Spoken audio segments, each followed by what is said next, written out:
이름은 사리안토입니다. 우리 학교에서 지금 한국어를 보니까 제지하 학생들이 가르칠 수 있습니다. 자, 고맙습니다. 자신들의 문화를 지키고 보존하기 위해 한글을 도입한 인니 찌아찌아족 사람들이었습니다.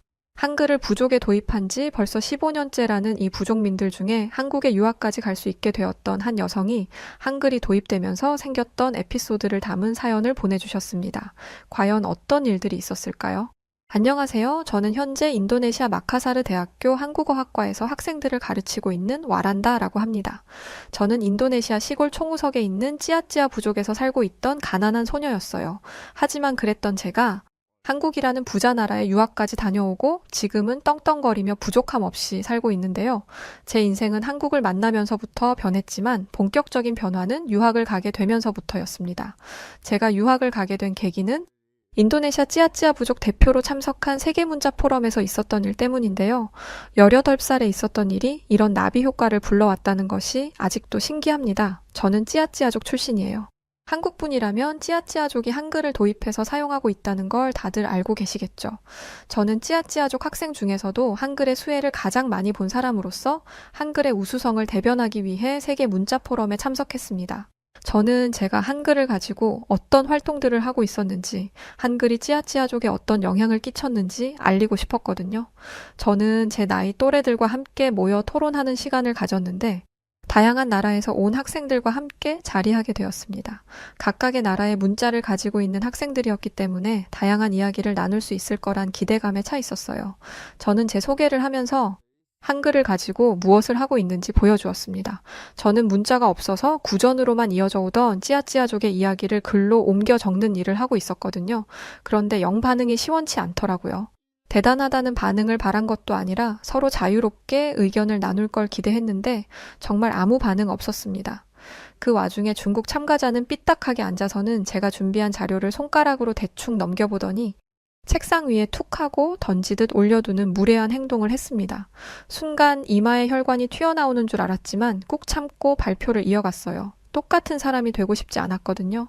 찌아찌아어의 발음은 인도네시아어를 포함한 그 언어로도 표기할 수 없었는데 한글의 실용적인 문자 체계가 이를 가능하게 했습니다.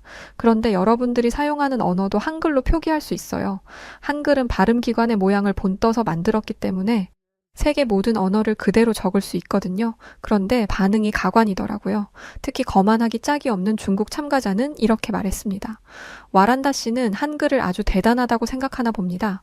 그런데 그 대단하신 한국이 한글을 쓰기 이전에 중국의 한자를 빌려다 쓰고 있었다는 건 알고 있어요? 당연히 알고 있었습니다. 그런데 그걸 자랑스럽게 말하는 게 이해가 안 됐어요. 그래서 말했죠. 네, 알고 있는데요? 이렇게 대답하니 당황한 눈치더라고요. 알고 있는데 이렇게 말한다고요? 아무래도 잘 모르는 것 같으니 내가 알려주죠. 한국이 왜 한글을 만들었는지 알아요? 한자가 너무 어려우니까. 한국인들이 너무 멍청해서 한자를 배우기 힘드니까 만든 거라고요. 그러니까 한글보다 어려운 한자가 훨씬 우수한 문자입니다. 알았어요? 그러니까 한글이라는 문자를 도입했다는 것에 자부심 가지지 말라고요. 이런 사람을 세계문자 포럼에 내보내다니 중국에도 어지간히 인재가 없다 싶더라고요. 저는 일찍이 한국어 학과에 진학할 준비 중이었고 한국에 와서 유학을 할 목표를 가지고 있었기 때문에 한국어에 관한 역사를 꿰고 있었습니다. 그래서 이 기회에 건방진 중국 참가자의 콧대를 밟아주리라 마음먹었어요. 한국인들이 멍청해서 한글을 만든 게 아니라 글을 몰라서 피해를 보는 백성들을 위해 문자를 만든 거예요. 글을 모르니까 무슨 법이 있는지도 모르고 법을 몰라서 억울한 일을 당하는 게 안타까워서요. 한글이 처음 만들어졌을 때 이걸 훈민정음이라고 했는데 이걸 백성을 가르치는 바른 소리라고 해요. 대단한 높으신 분들을 위해서가 아니라 서민들을 위한 글이라는 거죠. 한국인들이 똑똑하고 모든 분야에서 뛰어나다는 얘기는 들어봤죠? 왜 그렇다고 생각해요? 모든 사람들이 글을 알고 똑같이 책을 읽고 지식을 익힐 수 있기 때문이에요. 당신 중국이랑 한국 문맹률 차이를 알고는 있어요. 중국 참가자는 인도네시아에서 온 꼬질꼬질한 학생인 제가 생각보다 많은 것을 알고 있자 당황한 모양이었습니다. 저는 여기서 끝낼 생각이 없었어요. 한글이라는 문자를 도입했다는 것에 자부심을 갖지 말라니 저는 찌아찌아어를 기록하는데 한글만 한 문자가 없다고 생각해요. 그만큼 한글이 완벽한 문자라고 생각하거든요. 한글을 도입한 거에 자부심을 갖지 말라고요? 만약에 한자를 도입했으면 자부심 가져도 되나요? 한자를 도입했으면 사람들이 제대로 발음도 못하고 외우지도 못하고 제가 이렇게 찌아찌아 부족의 문화를 기록하지도 못했을 거예요. 사라질 뻔한 우리의 언어를 보존하게 해준 한글에 자부심을 가지지 않으면 대체 뭐에 자부심을 가져야 하는데요? 당신 한글에 억하심정 있어요? 발명 과정과 방식, 만든 사람이 유일하게 기록된 유일무이한 문자라서 부럽기라도 한가? 제가 이런 성격은 아닌데 조금 감정적으로 행동한 게 없지 않기는 합니다. 저도 모르게 비아냥거리는 말투가 조금 나오더라고요. 하지만 제 말에는 근거가 있었고 모든 게 사실이었습니다. 그러나 중국 참가자의 말에는 근거도 없었고 감정적인 이야기가 전부였어요. 이런 주제에 관심이 없는 사람이 들어도 한국을 싫어하는 사람이라는 걸 알 수 있을 정도였으니까요. 그렇다 보니 저희의 목소리가 커질수록 중국 참가자에 대한 관심은 커졌고 결국 중국 참가자는 도망치듯 자리를 떠나야 했습니다. 저는 그 사람의 뒷모습을 보면서 만족스러운 웃음을 지었죠. 저의 개인적인 생각이지만 아무래도 자신의 중국이라는 나라의 언어가 아닌 한국의 한글을 도입한 것, 자신들보다 약소국이라고 여기는 나라의 언어를 저희가 도입하고 사용하는 것에 배가 아팠던 게 아닐까 싶었어요. 그런데 이 모습을 유심히 지켜본 분이 계셨더라고요. 그리고 이분과 인연이 지금까지 이어져 한국으로 유학을 가게 된 것이었습니다. 그런데 세계문자 포럼부터 유학까지의 시기 이전에 제가 세계문자 포럼에 가기까지의 시간 동안에도 참 많은 일이 있었는데요. 사실 이때 있었던 일들이 제 인생에 가장 큰 영향을 끼쳤던 것 같아요. 그리고 그 당시에 있었던 일들이 저뿐만 아니라 저희 가족, 찌아찌아 부족에게 엄청난 변화를 가져다 주었죠. 지금부터는 그 이야기를 들려드려 보도록 하겠습니다. 한글이 들어오기 전 찌아찌아 부족 언어는 사라지기 직전이었습니다. 인도네시아어와 찌아찌아어는 엄연히 다른 언어인데 인도네시아어 위주로 교육을 받는 젊은 세대들이 부족 언어를 잊어버리고 있었거든요. 한 번은 도시로 나간 큰아버지가 오랜만에 고향으로 내려오신 적이 있었어요. 그런데 친척 언니가 찌아찌아 부족 언어를 한마디도 쓰지 못하더라고요. 큰아버지의 통역이 있어야 간신히 대화가 되는 것을 보고 할아버지는 큰 충격을 받으셨고 알아눕고 마셨습니다. 그리고 그날 이후로부터 돌아가실 때까지 단 한 번도 큰아버지를 보지 않으셨죠. 왜냐하면 저희 할아버지와 할머니는 부족의 전통예법과 의례를 주관하시는 분들이었거든요. 글자가 없으니 입으로 구전해서 전통을 물려줘야 하는데 말조차 하지 못하다니 이대로라면 찌아찌아족의 명맥이 끊길 게 뻔하잖아요. 가뜩이나 이 전통을 물려받을 사람이 없어서 걱정이 이만저만이 아닌데 할아버지는 다른 젊은 애들은 그렇다 쳐도 내 자식들만큼은 다를 줄 알았는데 내 자식이나 다른 놈 자식이나 다를 게 없다니. 인생 덧없다라며 한탄을 하셨고 늘 밝은 모습만 보여주셨던 할아버지의 우울한 모습을 보며 어린 저도 함께 가슴 아파했습니다. 그런데 어느 순간부터 마을에 처음 보는 외형의 사람들이 보이기 시작했습니다. 저희보다 피부는 하얗고 머리카락에서는 윤기가 흐르고 있었죠. 처음에는 중국인인 줄 알았어요. 당시만 해도 동양인 하면 무조건 중국인이었거든요. 중국인이 아니라면 일본인이라고 생각했습니다. 그 사람들에게서는 부티가 좔좔 흐르고 있었는데 제가 아는 아시아 국가 중 잘 사는 나라는 중국 아니면 일본밖에 없었거든요. 그런데 이 사람들은 중국도 일본도 아닌 한국이라는 나라에서 온 사람들이었습니다. 한국 생전 처음 들어보는 나라였어요. 그리고 한국이라는 낯선 나라에서 온 사람들은 저희에게 글자를 알려준다고 하더라고요. 한글이라는 글자를 사용하면 찌아찌아어를 읽고 쓸 수 있을 거라면서 말이죠. 처음에는 이게 무슨 의미인지 몰랐어요. 그런데 학교에서 한글 수업을 듣기 시작하면서 그 말의 의미를 이해하게 되었습니다. 저보다 고학년인 오빠가 먼저 한글 수업을 듣기 시작했는데 학교를 마치고 돌아온 오빠가 자꾸 얼쩡거리면서 공책을 펄럭거리더라고요. 왜 그러냐면서 흘겨보자 오빠는 공책을 펼쳐 그림 같으면서도 암호 같은 것을 보여주었습니다. 이게 뭔데? 제가 묻자 오빠는 거만하게 어깨를 으쓱거리며 말했어요. 이게 말이야 한글이라는 건데 한글로 쓴 내 이름이야. 어때? 멋지지 않아? 이게 오빠 이름이라고? 그래, 이건 내 이름이고 이건 너 이름이야. 내가 우리 가족 이름 다 써왔어. 어때? 고맙지? 뭐가 고맙다는 건지 모르겠더라고요. 저도 학교를 다니고 있는데 제 이름을 쓰지 못할 리가 없잖아요. 한글로 이름을 적은 게 대단하긴 했지만 고마울 일은 아니었습니다. 그런데 오빠가 덧붙인 말을 듣고 제 생각은 완전히 바뀌었습니다. 이거 인도네시아 이름 아니고 찌아찌아 이름이야. 저는 깜짝 놀랐어요. 저희는 인도네시아 이름과 찌아찌아 부족 이름을 따로 쓰고 있거든요. 같이 쓰는 사람들도 있지만 전통을 중요하게 생각하시는 조부모님의 영향으로 따로 쓰고 있습니다. 원래 저희는 인도네시아와 전혀 다른 나라였거든요. 게다가 언어 자체가 다르기 때문에 발음 체계도 달라요. 따라서 인도네시아 글자로는 저희의 찌아찌아 이름을 완벽하게 표기하는 건 불가능합니다. 그런데 이걸 글자로 표기하다니 저는 할아버지 할머니에게로 달려갔습니다. 그런데 두 분의 반응이 의외였어요. 할머니는 그러니 신기하구나 라고 말씀하셨는데 이것도 반응이 너무 약하다라고 생각하고 있었습니다. 그런데 할아버지는 무신경한 걸 넘어서 화를 내시더라고요. 한글이라고? 누가 가지고 온 글자인데? 한국 외지인들이야? 너네 지금 외지인들이 가지고 온 글자를 가지고 우리 부족 언어를 쓴 거냐? 젊은 것들이 아주 제대로 미쳤구나. 할아버지는 과하다 싶을 정도로 외지인들의 방문을 싫어하는 분이셨습니다. 그래서 한글을 쓰는 걸 꺼려 하실 수도 있을 거라 생각하기는 했어요.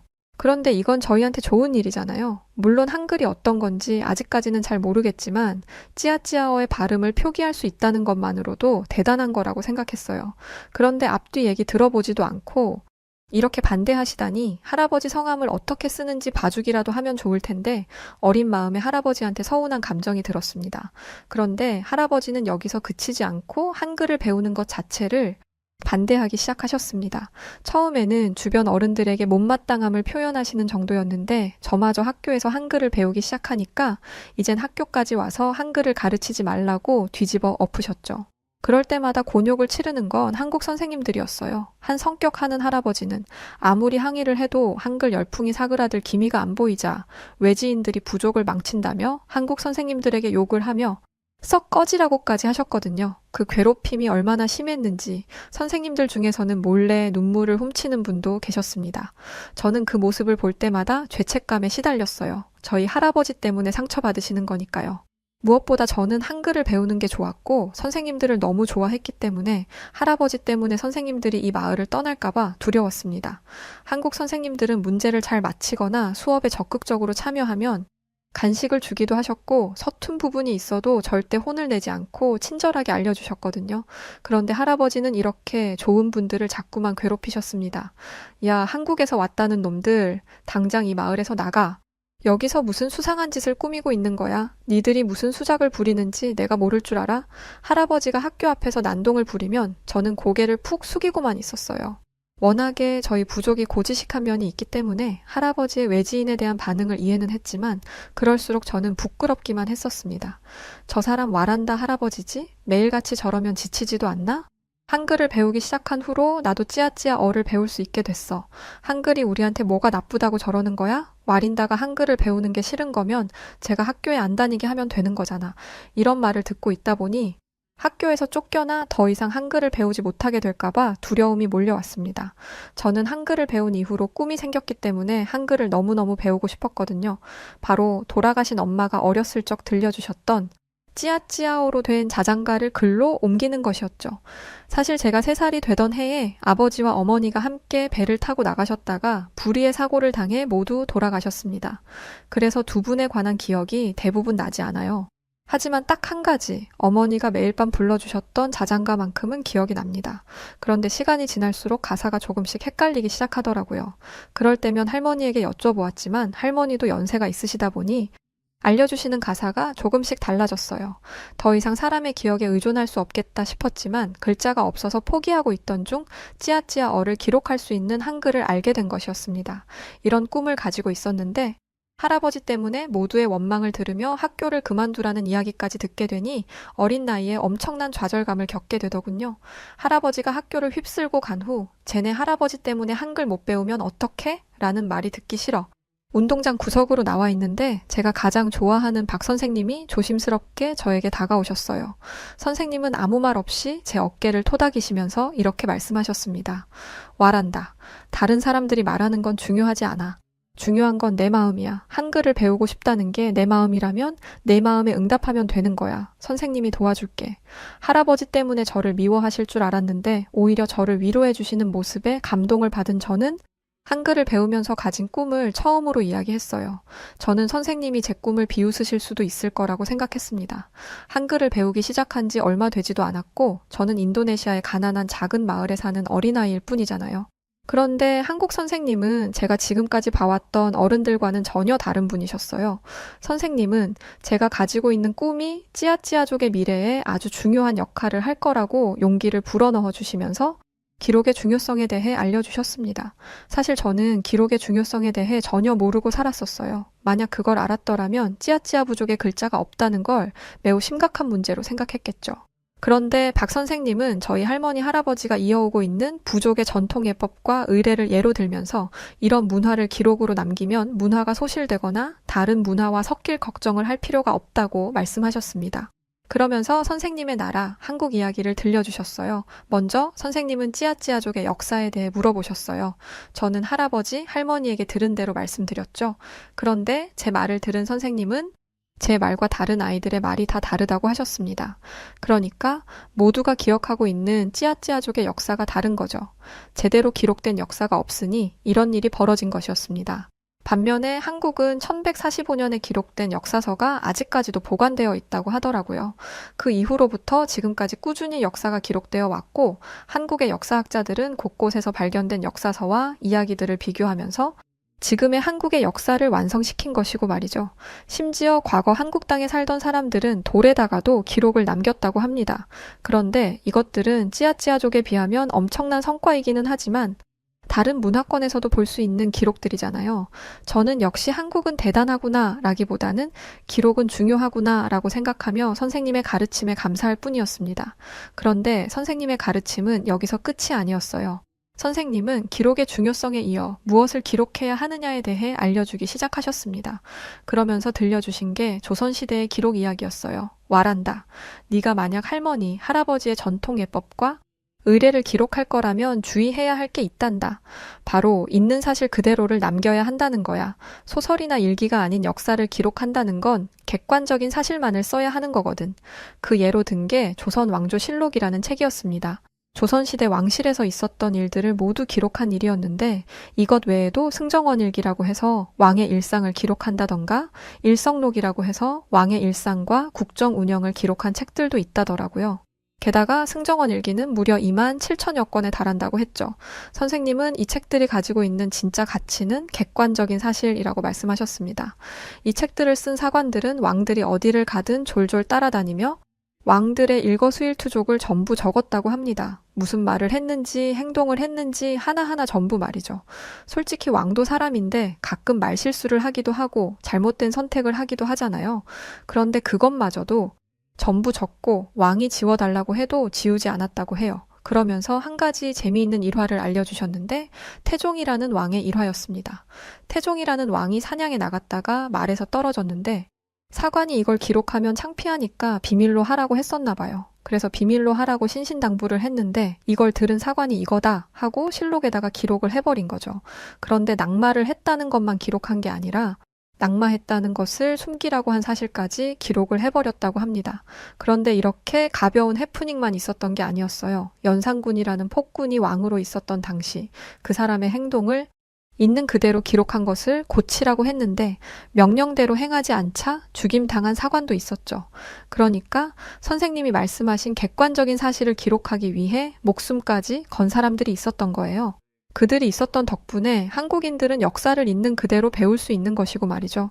이런 역사적인 기록을 가지고 있는 나라는 전 세계에 단 한 곳, 한국밖에 없다고 합니다.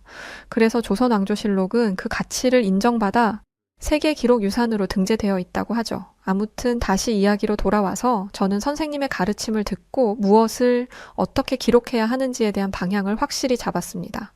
그렇게 하고 나니 왜 한글을 배워야 하는지가 명확해지더라고요. 이거라면 할아버지를 설득할 수 있겠다 싶어서 당장 집으로 향했고 할아버지 앞에 서서 할아버지 눈을 똑바로 보고 섰습니다. 평소와는 전혀 다른 제 모습에 다소 당황한 표정이었던 할아버지는 한글과 관련된 문제임을 단박에 알아차리셨죠. 할아버지는 제 말은 듣지도 않으시고 안 된다 라고 단호하게 소리치셨어요. 저는 한글이 있으면 할아버지가 평소에 고민하시던 게 단번에 해결될 거라고 조곤조곤 설득할 생각이었어요. 그런데 화부터 내시니까 저도 울컥하더라고요. 가뜩이나 할아버지 때문에 학교에서 눈치 보이고 서러웠는데 그게 터져버린 거죠. 그래서는 안 되지만 저도 모르게 할아버지에게 와곽거리며 소리를 질렀습니다. 할아버지는 처음 보는 제 모습에 당황하신 나머지 더 크게 화를 내셨고 큰 소리에 놀란 할머니와 오빠가 나와서 저희를 말렸지만 이미 할아버지는 크게 분노하셨죠. 얼마나 화가 나셨는지 얼굴까지 빨개지셨고요. 저는 이게 아니라는 걸 알았지만 멈추지 못했고 그 순간 할아버지의 입에서 컥 하는 소리가 나더니 할아버지는 그만 뒷목을 잡고 쓰러지셨습니다. 급한 대로 병원으로 모셨지만 워낙 외진 곳이다 보니 그럴듯한 치료를 받기가 어려웠어요. 치료를 받기 위해서는 도시로 옮겨 검사를 진행해야 했거든요. 그런데 저희가 돈이 어디 있겠어요. 저는 파리가 날리는 작은 의원 앞 의자에 앉아서 울고만 있었습니다. 저 때문에 할아버지가 쓰러지신 게 확실했으니까요. 그런데 그 순간 멀리서 차 한 대가 오는 게 보였어요. 차는 빠른 속도로 제 앞에 섰고 문이 열렸습니다. 그리고 그 안에서 박 선생님을 포함한 세 분의 한국인 선생님이 내리셨죠. 선생님께 여기엔 어쩐 일이냐 여쭙기도 전에 선생님은 할아버지는 어디 계시냐고 물으셨습니다. 저는 얼떨떨한 마음으로 선생님들을 할아버지에게로 이끌었고 선생님들은 누워 계신 할아버지를 번쩍 안아들고 할아버지와 함께 차에 오르셨어요. 그리고는 할머니와 함께 어딘가로 향하셨죠. 순식간에 벌어진 일에 저는 오빠와 함께 멍하니 떠나간 차의 뒷모습만 바라보고 있었어요. 오빠에게 무슨 일이 벌어진 것이냐고 물으니까 오빠가 선생님들에게 연락을 했다고 하더라고요. 할아버지가 쓰러지신 걸 왜 선생님에게 연락을 했냐고 물었더니 도움을 구할 사람이 한국 선생님들밖에 없었다고 했습니다. 할아버지가 학교에서 난동을 부리는 탓에 저희 가족은 마을에서 완전히 왕따 신세였거든요. 나중에 알고 보니 선생님들은 할아버지를 도시에 있는 병원으로 모셔다 주셨습니다. 심지어 할아버지의 병원비까지 대신 내주셨더라고요. 그런데 당연히 갚아야 하는 거라고 생각했어요. 할머니는 난처해 하셨습니다. 할아버지의 목숨을 살려준 건 감사한 일이지만 갑자기 갚아야 할 빚이 생긴 건 아무래도 부담이었으니까요. 그런데 선생님들은 이걸 어떻게 눈치채셨는지 먼저 다가와서는 이렇게 말씀하셨다더라고요. 할머님, 병원비는 걱정하지 마세요. 한국에서 우리 아이들을 위해 보내주는 후원금이 있습니다. 그 후원금으로 도운 거니까 부담 갖지 마시고 할아버지 회복에 전념하세요. 할머니는 눈을 동그랗게 뜨고 당황스러워 하셨대요. 그도 그랬을 거예요. 할아버지가 지금까지 학교에 가서 어떤 행동을 하셨는지 잘 알고 계시잖아요. 또 할머니도 그런 할아버지를 딱히 말리지 않으셨고 말이죠. 그러자 선생님들은 또 이렇게 말씀하셨답니다. 두 분이 마을에서 어떤 일을 하고 계시는지 압니다. 전통 의례를 이어받으신 분들이라고요. 문화를 지키는 게 얼마나 어려운 일인지 공감하고 있습니다. 다른 문화가 들어오면 찌아찌아 부족 문화가 희석될까봐 걱정하신 거겠죠. 부족 문화에는 관심도 없는 젊은이들이 한국에서 온 한글은 좋다고 배우니까 불안하기도 하셨을 거고요. 왜 그러셨는지 이해합니다. 그때 의식을 회복하신 할아버지가 선생님을 부르셨어요. 이보시게, 한국인 선생 양반. 할아버지는 소리만 치던 모습과 다르게 오랜만에 점잖은 목소리였습니다. 할아버지는 누워서 무슨 일이 있었는지 다 들으신 것 같았어요. 어렵사리 침대에서 몸을 일으키시고는 고맙다고 하셨거든요. 할아버지에게 고맙다는 인사를 받을 거라는 예상은 못 하셨는지 선생님들은 깜짝 놀라셨습니다. 그리고 할아버지는 고맙다고 말씀하신 후 진짜 속마음을 꺼내놓기 시작하셨어요. 사실 우리 마을은 아픔이 있다네. 찌아찌아 부족은 인도네시아와 완전히 다른 나라였어요. 하지만 인도네시아에 병합되면서 하나의 나라가 되었고 인도네시아의 언어와 문화를 강요받게 되었죠. 지금이야 그런 강요가 거의 없다고는 하지만 그런 과거를 알고 있는 어른들로서는 문화가 서서히 사라지는 게 가슴 아픈 일이 아닐 수가 없습니다. 할아버지는 다른 문화로부터 찌아찌아 부족의 문화를 지키기 위해 노력했던 세대로서 두려웠던 거예요. 그래서 한국인들을 내쫓으려고 하고 두려운 만큼 공격적으로 구셨던 거고 말이죠. 그런데 이건 할아버지의 입장이고 한국에서 온 선생님들이 이해해주는 건 다른 일이라고 생각했습니다. 선생님들은 이렇게 말씀하셨어요. 두 분이 어떤 마음인지 이해한다고 했던 말. 진심입니다. 선생님들은 사실 한국도 문화를 침략받은 적이 있다고 말씀하셨어요. 특히 일본에게 침략받았을 때 한국어로 말도 못하고 한국어로 이름도 못 만들었다고 하더라고요. 심지어 한국어로 된 노래를 부르면 잡혀가서 모진 일을 당하기도 했다고 하죠. 선생님들의 나라는 이런 일을 겪어봤기 때문에 문화를 잃어버리게 될까 걱정한 할아버지와 할머니의 마음을 이해할 수 있었던 거였어요. 선생님들은 할아버지, 할머니의 마음을 보듬어주며 설득을 하기 시작했습니다. 문화를 소중히 여기는 마음을 누구보다 잘 알기 때문에 저희가 찌아찌아 부족을 도울 수 있을 거예요. 와란다가 두 분을 도와 부족의 전통 의례를 기록으로 남기고 싶어 하더라고요. 또 어머니의 자장가 같은 전통 민요도 기록하고 싶다고 했고요. 저희가 그걸 도와드리겠습니다. 인도네시아어로는 표기하지 못했던 찌아찌아족의 언어가 이어질 수 있도록이요. 선생님들의 진정성 있는 모습에 할아버지는 마음의 문을 여셨어요. 지금까지 학교 앞에서 소리를 지르고 막말을 하던 사람은 어디 갔는지 완전히 다른 사람이 되셨죠. 할아버지는 선생님들을 집으로 초대해서 맛있는 음식을 만들어 드리기도 하고 부족의 전통 민요를 불러주기도 하셨습니다. 저는 가끔 주책 맞은 할아버지가 부끄럽기는 했지만 그런 변화가 싫지만은 않았어요.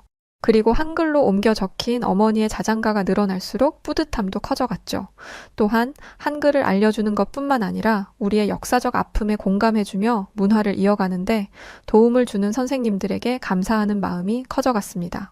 게다가 할아버지의 병원비까지 내주셨잖아요. 저희가 돈을 드리는 것도 아닌데 이렇게 잘해주시다니 대체 저희가 뭐라고 이렇게 해주시는 건지 언젠가는 이 은혜를 꼭 갚으리라 생각하며 겸손한 태도로 선생님들의 가르침에 귀를 기울이고 경청했습니다. 그게 제가 할 수 있는 최고의 태도였거든요. 한글이 도입되기 전에는 제 나이 또래 중에도 찌아찌아어를 못하는 애들이 많았어요. 그래서 할아버지, 할머니와 대화를 할 때 부모님의 통역이 필요한 애들이 대다수였습니다. 저희 큰 아버지네처럼요. 하지만 한글이 생기면서 찌아찌아어를 배우는 게 쉬워졌고 몇십 년 후면 사라질 거라고 예상했던 찌아찌아어는 앞으로도 계속 이어질 수 있게 되었어요. 그래서 제가 어렸을 때보다 지금이 찌아찌아어를 할 수 있는 애들이 더 많답니다. 그리고 동시에 한국에 대한 관심도 높아졌어요. 한글을 배우다 보니 당연히 한국어를 배우게 되고 한국어를 배우기 가장 쉬운 방법으로 한국 드라마를 선택하는 친구들도 늘었죠. 그중 한 명이 저였고요.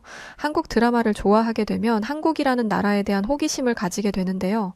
선생님에게 들은 한국은 그저 평화롭고 조용한 나라였는데 드라마에 나오는 한국은 역동적이고 화려하더라고요. 아무래도 선생님이 국문학과를 나오셔서 그런지 평화롭게 공원에서 책 읽는 걸 좋아하는 분이셔서 그런 것 같아요. 한국은 여러 가지 매력을 동시에 가지고 있는 나라니까 말이죠. 저는 드라마에 나오는 홍대라든지 명동같이 젊은이들이 많이 다니는 곳에 가보고 싶었습니다. 그런데 제가 어떻게 한국을 갈 수 있겠어요? 당장 인도네시아 도심으로 나가는 것도 힘든데요. 하지만 노력하는 사람에겐 늘 기회가 찾아오더라고요. 전에 할아버지의 병원비를 대신 내주셨던 것처럼 한국에서는 찌아찌아족의 한글을 가르쳐주는 것뿐만 아니라 금전적인 지원까지 해주고 있었는데 저희가 뭐라고 한글을 배우는 저희를 한국으로 초대까지 해주셨어요. 그리고 그 중에서 한글과 한국어를 배우는데 가장 열심이었던 제가 한국에 가게 되었죠. 그게 바로 세계문자 포럼이었던 것입니다. 이후 시간이 흘러 성인이 되어 대학에 가게 되었고 오랜 노력 끝에 한국에 있는 대학으로 유학에 가게 되었어요. 저는 어느덧 한국 사람과 무리 없이 대화할 수 있을 정도의 한국어 실력을 가지게 되었고 어머니가 들려주시던 자장가는 완벽하게 한글로 옮겨 적은 상황입니다. 이외에도 구전되어 오는 옛날 이야기나 알려지지 않은 민간 신앙 같은 것들도 전부 옮겨 적는 프로젝트를 하고 있죠. 또 한국어의 세계적인 위상이 계속해서 높아지면서 인도네시아에서 저를 찾는 수요가 점점 더 많아지고 있어요. 한국이 잘 될수록 저도 잘 되고 있으니 감사할 따름이죠. 저는 여전히 한글의 보급과 대중화를 위해 힘쓰고 있습니다. 먼 곳에서 힘쓰는 저와 많은 한국 선생님들을 위해 응원의 한 말씀 부탁드릴게요. 그러면 모두 건강하시고 행복하세요. 감사합니다. 캐나다에 살고 있던 한 여성이 평생을 허리 때문에 고생하던 아버지를 모시고 어디론가 떠나려고 하고 있습니다. 하지만 막상 도착했던 그곳에는 약속했던 사람들이 나타나지 않아 굉장히 난처한 상황을 맞게 되는데요. 과연 이 캐나다 여성과 아버지에게 대체 어떤 일이 있었던 것일까요? 안녕하세요. 저는 캐나다에서 살고 있는 사라 알렌이라고 합니다. 저는 초등학교 교사로 일하고 있는데 교사로 일하는 제가 가장 중요하게 생각하는 것은 공중도덕과 예절이에요. 사실 이건 저뿐만 아니라 캐나다 사람들이 매우 중요하게 생각하는 가치 중 하나입니다. 예전에 캐나다인들의 정직한 양심이라는 식의 제목으로 기사가 나간 적이 있어요. 캐나다의 지하철 개찰구가 고장이 나서 지하철 티켓을 인식하지 못하는 일이 있었습니다. 무임승차를 해도 아무도 몰랐을 텐데 캐나다인들은 개찰구 위에 지하철 요금에 해당되는 돈을 올려놓고 지하철에 올라탔죠. 이 일이 전 세계적으로 이목을 끌면서 캐나다인들은 자신들의 공중도덕과 양심에 더한 책임감을 가지게 되었어요. 그래서 그것을 가르치고 지키려 하고 있습니다. 제가 왜 이런 이야기를 하냐면 제가 한국이라는 나라에 가게 된 것을 꺼려했던 이유가 바로 이것이기 때문이에요. 저는 한국이 공중도덕이란 없는 한심한 나라라고 생각했었거든요. 저희 아버지는 체조 선수였는데 훈련 도중 착지 실패로 골반뼈와 척추에 부상을 입었습니다. 사고가 났을 당시는 젊은 나이였던지라 간단한 치료만 받고 일상에 복귀하여 가정도 꾸리면서 평범하게 살고 계셨는데 최근 허리 통증이 심해지면서 고통을 호소하셨어요. 젊었을 때 겪었던 부상이 이 정도의 후유증을 가져올 줄은 몰랐다면서 고통스러워하는 아버지를 모시고 병원에 갔는데 캐나다는 엑스레이 촬영조차 3개월을 기다려야 하더라고요. 이렇게까지 아파하는 환자를 3개월이나 그냥 두라는 거냐 말하니 어쩔 수 없다는 말만 돌아왔죠. 그럼 진통제라도 놔달라 했더니 그건 진료 전까지 불가능하다며 단번에 거절당했습니다. 그래서 그때 알게 된 게 의료관광이라는 것이었어요. 의료관광 코디네이터는 허리 디스크로 의심되는 아버지를 한국으로 모시고 가는 게 어떻겠냐고 말했습니다. 한국이라는 말을 듣자마자 마음이 무거워졌어요. 왜냐하면 함께 일하는 동료에게 한국의 공중도덕 수준 이야기를 들어본 적이 있거든요. 동료는 자신이 한국에 갔었을 때 온갖 쓰레기가 길가에 널브러져 있는 장면을 목격했다고 했습니다. 젊은 사람들이 많이 다니는 곳이었는데 젊은 사람들의 인식 수준이 그 정도라면 나라의 전체적인 인식 수준이 어떨지는 안 봐도 비디오라는 말도 덧붙였어요. 그러면서 반면 옆 나라인 일본과 비교하면 일본은 사람들이 껌도 바닥에 안 뱉는 깨끗한 나라라고 이야기를 했습니다. 그래서 일본은 가도 한국은 가지 않겠다 다짐했었어요. 그런데 이런 나라를 의료관광 목적지로 소개하다니 코디네이터의 경력과 능력이 의심스러웠지만 왜 한국으로 가야 하는지를 설명하는 코디네이터의 말을 들으니 한국에 가야겠다는 쪽으로 마음이 기울기 시작했습니다. 한국은 척추 디스크 분야에서 최고였어요. 1960년부터 꾸준히 발전해서 1990년대에 이미 내시경 수술이 보편화되었더라고요. 이 내시경 수술이 계속 발전해서 수술 없이도 수술이 가능하다는데 정말 놀랐습니다. 하지만 한국이 이런 기술을 가지고 있다면 옆 나라 일본은 더 나은 기술을 가지고 있지 않을까 싶더라고요.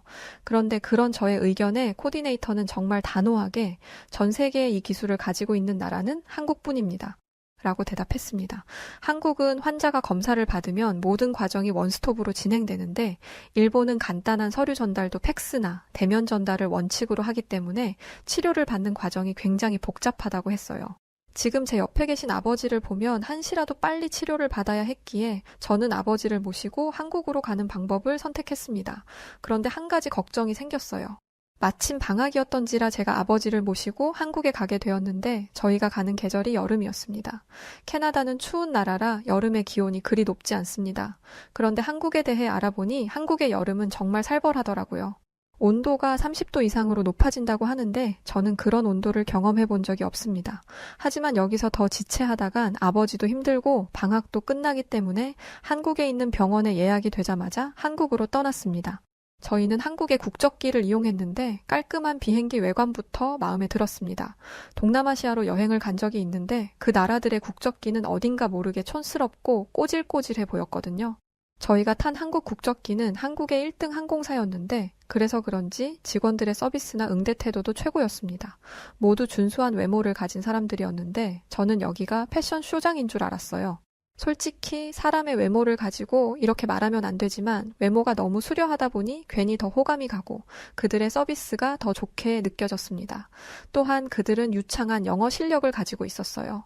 발음을 들어보면 외국에서 태어난 건 아닌 것 같은데 사용하는 단어를 들어보면 독서도 많이 하고 깊이 있는 공부를 한 사람이라는 것을 알 수 있었습니다. 사실 영어는 세계 공통어이기 때문에 발음은 그리 중요하지 않아요. 자신의 생각을 잘 표현하는 것이 가장 중요하죠. 무엇보다 고급진 단어를 사용하는 사람은 몇 없습니다. 교사인 저는 제2 외국어를 저렇게 배운 방법이 너무나 궁금해졌어요. 또 한 가지 가장 놀라웠던 경험은 기내식이었습니다. 승무원들은 제게 밥과 면 중 하나를 고르라고 했습니다. 밥은 아시아계 음식이라서 내키지 않아 먹지 않으려고 했어요. 그런데 제 주변에 있는 모든 외국인 승객들이 밥을 고르는 게 아니겠어요? 이유가 있겠지 싶어서 저는 밥을, 아버지는 면을 골랐습니다. 승무원이 가져다 준 것은 비빔밥이라는 것이었는데 고추장이라는 빨간 소스가 굉장히 매워 보였어요. 괜히 골랐다 생각하고 있는데 역시 제 주변 외국인들은 아무렇지 않게 고추장을 밥에 비볐습니다. 에라 모르겠다라고 생각하며 고추장 소스를 넣고 비벼 밥을 먹은 저는 정말 깜짝 놀랐어요. 세상에 이런 맛이 있다니. 아버지도 그 맛이 궁금하셨는지 한 입 먹어보시고는 너무 맛있다고 엄지를 축 켜 세우셨습니다. 아버지는 허리 통증이 심해지면서 입맛까지 잃어 살이 많이 빠지셨어요. 그런데 비빔밥은 그런 아버지의 입맛을 살렸습니다. 저는 그 모습이 너무 기뻐 아버지에게 제 밥을 전해드리고 면을 먹기 시작했어요. 그런데 승무원 한 명이 오더니 왜 식사를 바꿨냐고 물어보더라고요.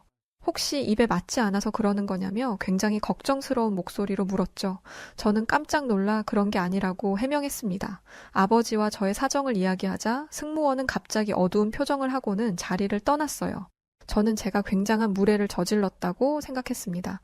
한국에서는 음식을 바꿔서 먹는 게 예의가 아닌 건가? 라고 생각하면서 초조해하고 있었죠. 저는 무례한 행동을 정말 싫어하거든요. 얼마 지나지 않아 승무원이 제 자리로 돌아왔는데 놀랍게도 다른 사람과 함께였습니다. 누가 봐도 이 공간의 책임자로 보이는 사람은 제게 아버지가 허리가 안 좋으시다고요? 라고 물었어요. 식사에 관련된 이야기를 할 줄 알았는데 아버지의 허리 상태를 묻더라고요. 아버지가 진통제로 버티고 있다 이야기하자 두 승무원은 심각한 표정으로 대화를 나누더니 제게 잠시 따라와 달라고 요청했습니다.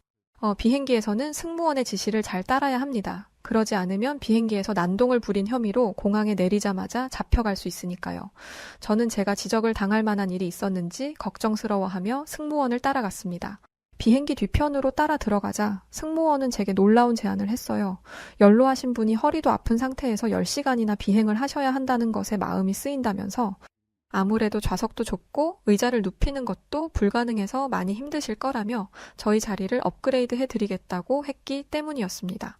그런데 썩 기분이 좋지는 않았어요. 저도 그렇게 하고 싶었지만 현실적으로 비행기까지 퍼스트 클래스를 선택하기에는 비용이 너무 부담됐거든요. 한국에 가서 치료를 받고 돌아오는 것만으로도 이미 많은 돈이 들어갈 테니까요. 저는 승무원들이 이런 식으로 추가 금액 결제를 유도한다는 생각이 들어 지금까지 가졌던 긍정적인 감정을 한순간에 잃어버릴 뻔했습니다. 혹시 좌석을 업그레이드하면 추가 비용을 얼마 정도 더 내야 해요? 승무원은 제 물음을 듣고 깜짝 놀라며 대답했습니다. 제 질문에 승무원은 세상에 제가 오해할 말을 했나 보네요. 추가금은 없습니다. 무료로 업그레이드 해드리니 걱정하시지 마세요. 라고 했죠. 저는 승무원의 말을 쉽게 믿을 수 없었습니다. 하지만 그들은 믿음직한 사람들로 보였고 저는 승무원들의 배려로 아버지와 함께 더 나은 좌석으로 옮겨갈 수 있었습니다. 퍼스트 클래스 좌석에서는 몸을 완전히 뒤로 눕힐 수 있었어요. 다른 사람들에게 민폐가 될까봐 앓는 소리도 못하고 끙끙거리시던 아버지는 비행을 시작한 지 3시간 만에 처음으로 편안한 모습을 보이셨습니다. 솔직히 아버지가 이 정도로 힘들어 하실 거라고는 생각하지 못했어요. 그래서 10시간의 비행 시간을 생각하면 눈앞이 캄캄해졌었습니다. 한국 승무원들이 아니었다면 저와 아버지는 남은 비행 시간을 지옥같이 보내야 했을 거예요. 절대 잊지 못할 이상적인 비행을 마치고 한국에 도착했습니다. 깔끔하고 현대적인 디자인의 인천공항의 모습에 시선을 한눈에 빼앗기고 공중 화장실 특유의 비릿한 냄새조차 없이 깨끗한 화장실을 보고 나니 전에 동료가 한국 더럽단 말이 진짜 사실이 맞는지 의심이 되기 시작했어요. 이렇게 봐서는 한국이 지저분한 나라라곤 상상도 안 됐습니다.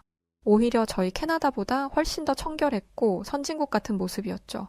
저는 그렇게 아버지를 모시고 입국장을 빠져나왔는데 저희를 마중 나와야 할 현지 코디네이터들이 안 보였습니다. 설마 늦는 건가 싶어 연락을 해보았는데 코디네이터는 깜짝 놀라며 저희의 입국 날짜는 오늘이 아니라 내일이라고 했습니다. 저는 전문적인 코디네이터들이 실수를 해도 이런 실수를 하냐 생각하며 항의하려고 했어요.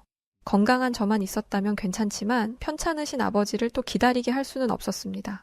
하지만 아버지는 혹시 모르니 저희가 보낸 이메일을 확인해 보자고 하셨어요. 저는 이메일을 보자마자 낭패다 싶었습니다. 제가 도착 날짜를 잘못 보낸 게 맞더라고요. 시차 계산을 잘못 계산했던 것이었죠. 캐나다 코디네이터에게는 상담만 받고 비용을 줄이고자 한국 코디네이터와 제가 직접 연락을 했었는데 경험이 없는 제가 일을 진행하다 보니 실수가 생긴 것이었습니다. 이 일을 어쩌지 하고 발을 동동 구르며 방법을 찾고 있는데 현지 코디네이터에게 연락이 왔습니다.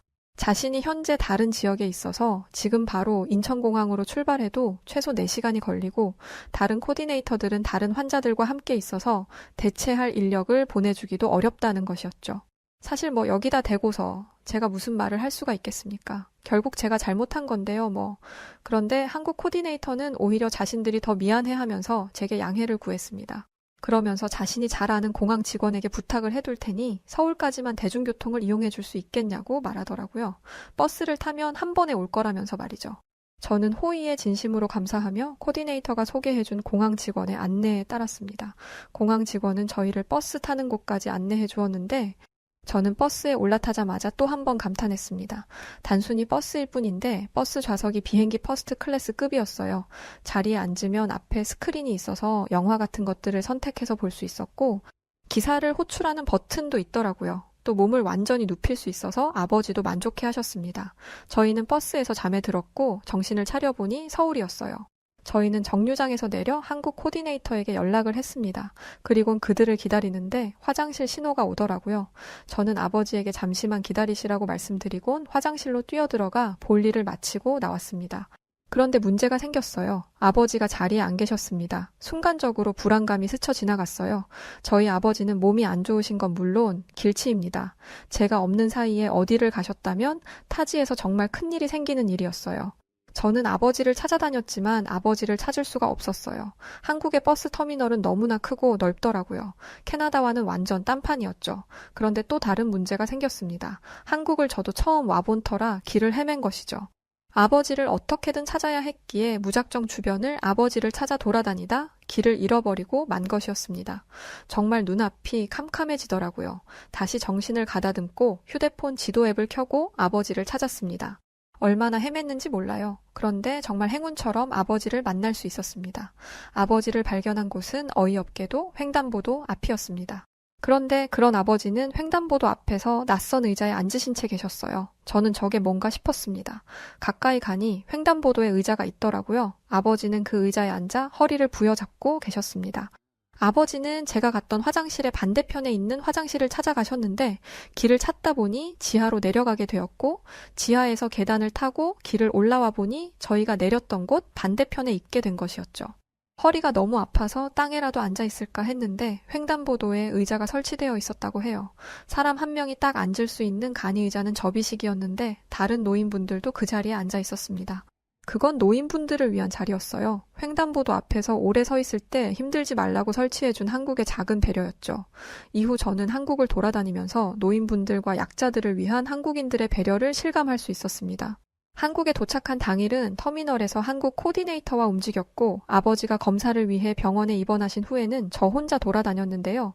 경험한 한국의 지하철은 정말 놀라웠습니다. 한 번은 이런 일도 있었어요.